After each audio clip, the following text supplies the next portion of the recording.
Do you remember the 1980s?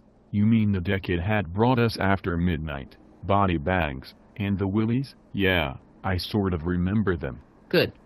Because the subject of today's anthology review is the most famous and best of the 1980s horror anthologies. We're doing Night Train to Terror. Night Train to Terror? Really? No, you doofus. We're reviewing Creepshow. Excellent. Now there's an anthology I can really get behind. I remember the first time I saw Creepshow, my friends and I decided to go to a movie. We weren't supposed to see anything scary, but since when do kids listen to their parents when it comes to movies? Since never. Parents always want to suggest some boring movie that's supposed to brainwash you into some form of conformist morality. So, naturally, we decided to see Creepshow. And boy did we have a great time. As you know, the movie starts with a little boy whose father has just taken his first edition comic book away and is about to throw it in the trash. Throwing away a first edition comic. The guy is an idiot. I couldn't agree more. Oh, and on a side note, the kid is played by Joe King, better known these days as Joe Hill, son of the legendary author and sometime actor Stephen King. I've got to say this before we go any further because it's been bothering the hell out of me. What man in his right mind writes a book about a kid getting mercilessly ridiculed and then names his kid Joe King? Oh, wait. So, dear old dad gets his way and out the comic goes. But the boy isn't going to be deprived of his stories. Because that night the comic book's horror host, the Creep, appears outside his bedroom window to reveal the book's tales to him as a series of tales that we all get to watch. Of course no explanation is given as to how or why this character comes to life. The boy did buy that voodoo doll. But that was linked to someone else. True. Anyhow, plot holes aside, we begin our first tale, which is all about a nice happy family who are spending a holiday together having a pleasant dinner. If by nice happy family you mean a money-grubbing Will Hoppers, then yeah, you're right. Yeah, that pretty much describes them.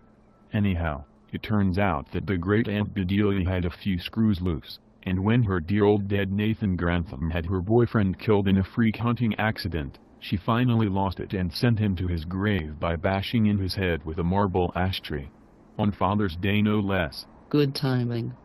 Happy Father's Day, wow. Old Nathan has a one-track mind it turns out, and 7 years later, don't ask me why he waited so long, he returns from the grave to get his Father's Day cake. Not for revenge. Not for justice. Just for a cake. Yeah. Beer I could see. But cake, anyhow. He neatly dispatches Bedelia, the family's token bumpkin Hank, and his granddaughter Sylvia. Finally, Richard and his sister Cass decide to go see where everyone went. Instead of finding Hank, Bedelia, or Sylvia, they find a very well done jump scare in the form of old Nathan, who has at last got his cake. Pity they didn't live across the street from that family as Saturday the 14th. That cake would have gone very nicely with their dinner. The next part is my favorite, and stars Stephen King himself. Ah, you mean the lonesome death of Geordie Verrill? I do, indeed. Our protagonist is a country boy by the name of Geordie Verrill. He's out by the well on his farm one night when a meteor lands nearby. Seeing it as a way to get out of debt, he decides to sell it.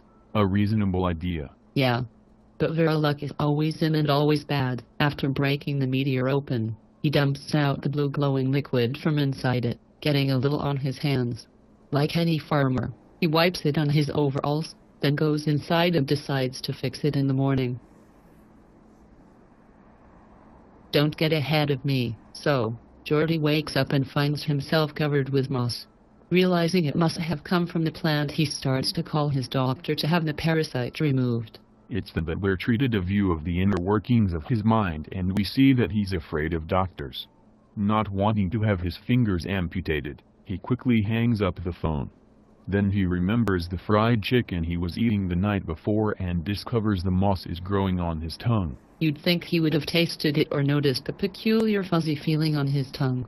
So, he decides after a nap in which the parasite spreads even further, that he's going to take a bath. And that's when he makes the most horrifying discovery of his life. Oh no. Not there. Despite the warnings from his late father who appears in the mirror to warn him, Geordie decides to take a bath to relieve the itch. Instead, he finds himself covered completely in the mossy parasite. He ends his predicament with a shotgun, just before the weatherman on the radio announces the coming of a heck of a lot of rain. So, there you have the first two tales in a nutshell. Both of them are well told, and Stephen King does brilliant acting in the second story. But I have to say that I prefer Father's Day. The cast is well-rounded and the interactions are spot on. I have to go with the lonesome death of Geordie Verrill in this case. It's not just because I'm a fan of Stephen King.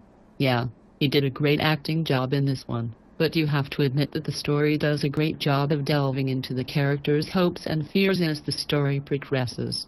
And the little sting at the end makes you wonder what will happen to the people of the town when the parasite starts to spread. Anyhow, that's part 1 of our review of Creepshow.